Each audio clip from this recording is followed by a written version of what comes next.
Ya, jadi kalau ada orang yang punya tanda di keningnya misalnya, ya tanda hitam dan sebagainya, simahum fi wujuhim, di wajah. Awas, hati-hati, bukan di keningnya tapi di wajahnya. Jadi teman-teman, secara umum kalau Anda temukan kalimat athar, itu yang dimaksudkan adalah bisa jejak, bisa tanda, bisa riwayat.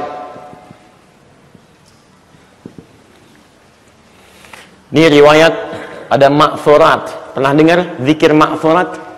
Nah ya, baik, ma'thurat itu artinya bukan sekedar zikir, tapi zikir-zikir yang dikumpulkan hasil penelusuran dari riwayat-riwayat yang pernah sampai kepada kita dari orang-orang terdahulu. Paham? Baik.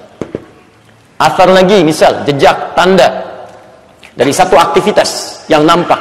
Quran surah ke-48 ayat 29.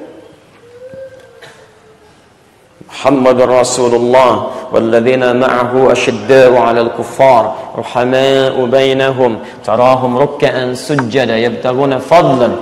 Awas, hati min Allahi wa ridwana simahum fi wujuhihim min atharis sujud. Athar.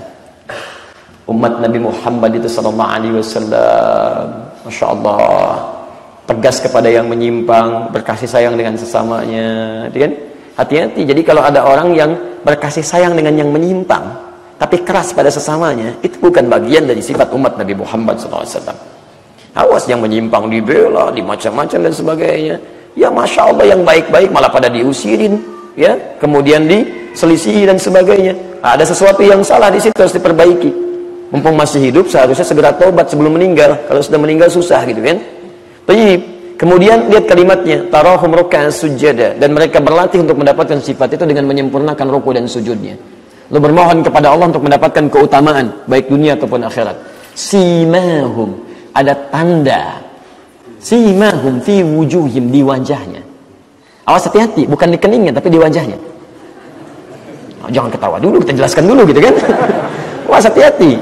Simahum fi wujuhihim, ada tanda di wajahnya. Kalau kening itu jabha, jabhar. Kalau wujuh itu jamak dari kata wajah.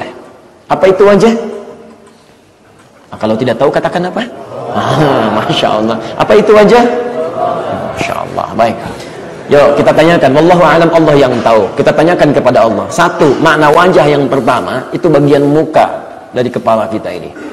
Quran surah ke-5 ayat yang ke-6, ketika kita berwudu diminta membasuh wajah.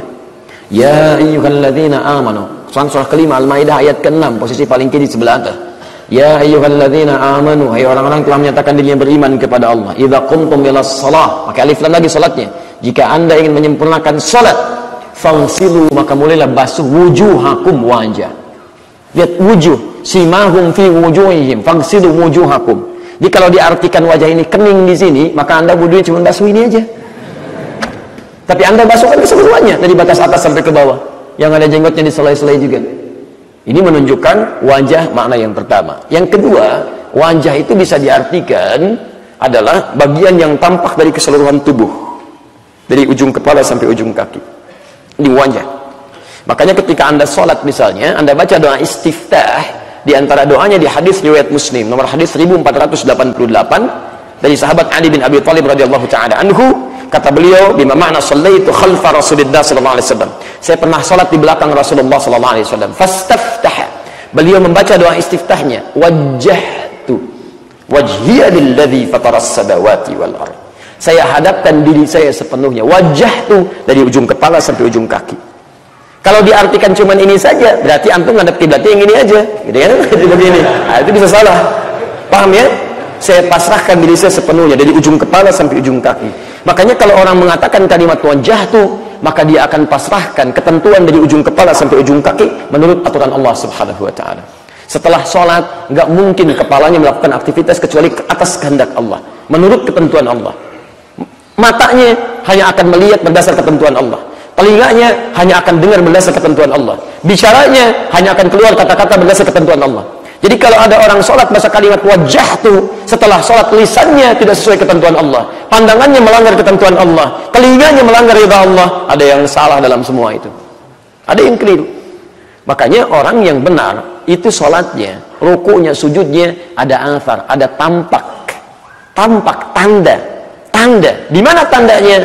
Nampak dari aura wajahnya, nampak dari sikap-sikap baiknya, tangannya, kakinya, dari ujung kepala sampai ujung kaki. Min atharis sujud, dari bekas sujudnya. Athar yang dimaksudkan di sini dari jejak-jejak sujudnya yang benar. Makanya kata para ulama, yang dimaksud di sini bukan tidak harus tanda yang nampak di kening. Ya, jadi kalau ada orang yang punya tanda di keningnya misalnya, ya tanda hitam dan sebagainya, tapi tidak punya jejak-jejak seperti tadi, jejak sujudnya yang nampak dari aura kebaikan di wajahnya, senyumnya, kalau lihat orang ini teduh, enak, perilakunya baik, itu yang dimaksudkan. Makanya kata para salafus saleh, orang-orang yang banyak sujud di malam harinya itu siang-siangnya akhlaknya mulia, pekertinya baik.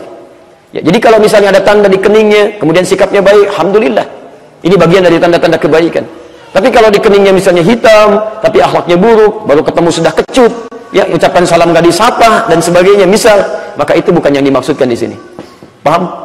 Baik, tapi tidak harus saling mencela di sini. Mungkin dia ketika sujud sejadanya kotor kali ya. Berdampak pada kotornya akhlak. Itu tafsiran antum, belum tentu begitu. Jangan begitu gitu ya. Jidat aja hitam, nggak nyangka tuh. Ketika Anda bilang nggak nyangka, itu Anda sedang nyangka tuh. Allahumma shalli ala Muhammad sallallahu alaihi wasallam.